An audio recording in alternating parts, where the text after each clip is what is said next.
السلام عليكم ورحمة الله وبركاته، حبايب قلبي عاملين ايه؟ ماتش مصر وإيران.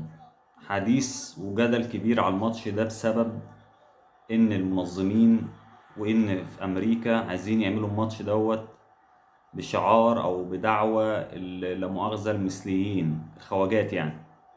طب انت دلوقتي يا معلم، مصر دي بلد إسلامية وإيران نفس القصة. سيبك من معتقدات الإيرانيين مع السنة والشيعة وكده، دي حطها على جنب. بس إيران دولة إسلامية ومصر دولة إسلامية. اشمعنى في الماتش ده؟ ما انت عندك دول كتير أوروبية موافقة على الكلام ده. ما تعملها في ماتش أمريكا يا عم، ما تعملها في ماتش أمريكا، ما تعملها في أي ماتش تاني يا عم للناس اللي بتوافق على الكلام ده.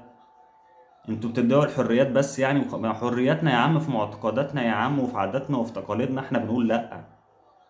اشمعنى ماتش مصر وايران يعني حاشرين القصة دي في الماتش ده ليه؟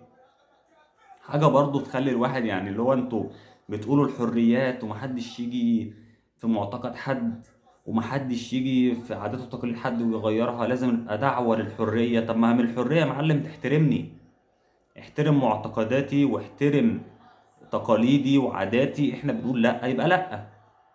طبعا المنتخب المصري طلع بيان حتى قبل كأس العالم، وفي كأس العالم اتحاد الكورة طلع بيان، والإيرانيين قالوا احنا ممكن ما نلعبش الماتش او ننسحب منه. برضو مصر نفس القصة. فانتوا عاملين نوش على ايه؟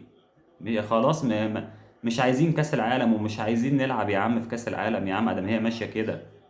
يعني الواحد يقول لهم ايه؟ بس مش عارف والله. هيقول لهم كلمة اصلا هم مش يفهموها: استقيموا وارحمكم الله.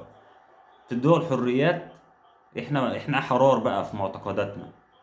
حاجه تغيظ والله بجد. يعني انا قلت اقول الكلمتين دول لعل حد يسمعهم من حبايبنا ونفهم ان حريتنا في معتقداتنا وفي ديننا اهم من اي شيء، اهم من الكوره، واهم من كاس العالم، واهم من اي ماتش.